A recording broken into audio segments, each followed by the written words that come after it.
Welcome to Bones Island. Bones Island was set up in 1668 to 1750. It lasted for 140 years. The slave trade, which is popularly known as the transatlantic slavery. Why it is called transatlantic slave trade? Because slaves were taken from Africa to the America, that's South Carolina, New York, Massachusetts, Georgia, Atlanta, these places, right? And they sell the slaves there. They come to Europe, buy things of European specification that are not common here, and then they bring them here because it was a barter trade. You know, this part of the world doesn't know what we call currency, money, no. It's barter. So they take the slaves here and they give what?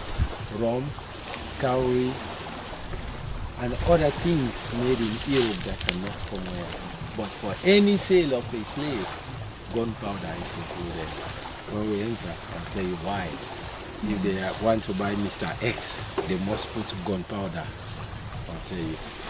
So now, who was selling? Black people are selling black people? Exactly. There was no time when a white man come from Europe or America and go to the villages and capture Africans. No time that had ever happened. Right? It is we, the Africans, that went to the African villages and capture our fellow Africans and sell them into slavery. There are 4 ways through which slaves were acquired. These 4 ways are subdivided into 2. They have slavery proper and improper slavery. Slavery proper, warfare. Prisoners of war become automatically slaves and they can be sold into slavery. 2. People who are convicted of witchcraft, they can be sold into slave because they are outcasts, they can be banished. So they can be sold into slavery. That's slavery proper. And improper slavery. For the chiefs, they have many wives. Yeah? Because they have many wives, 13, 14 as the case may be, they cannot service all of them. A young boy might be attracted to one of these young ladies. And immediately, the chief had wind of that. His younger wife is in affair with one of these young guys. The young guy will be brought to the barret. The barret is the local court. Yeah, will be brought to the barret and they will try him on fair trial. In the end, they will find this young man a sum that he will never imagine, a sum that is not capable of paying, automatically become slave.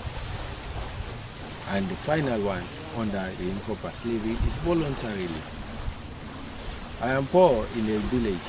I don't have money. I can come to chief. Chief, I have my family to take care of. I don't have money. Help me take care of my family. I'll work for you till death. See, that is voluntarily. So these are the 4 means through which slaves were acquired. But now, coming back to Bones Island.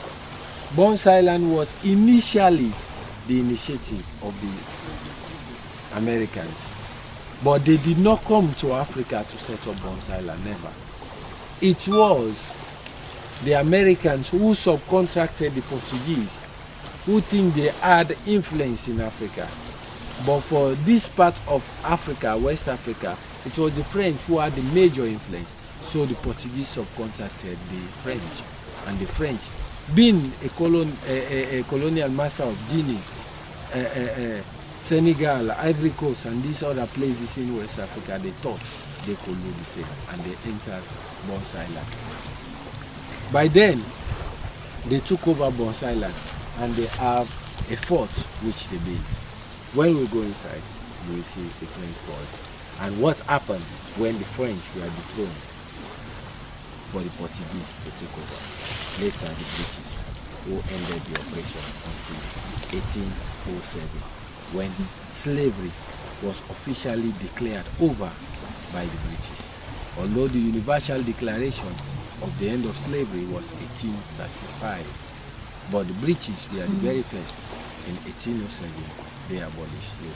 About 50,000 slaves were taken from Bones Island to South Carolina, Georgia, Atlanta, New York, Massachusetts, from Bones Island. There was an article which says the slaves were packed like books in shelves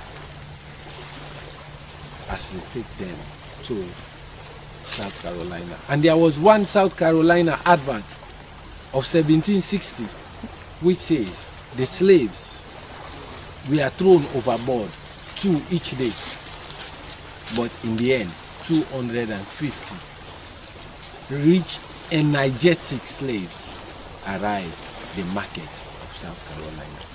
That was the 1660 advert.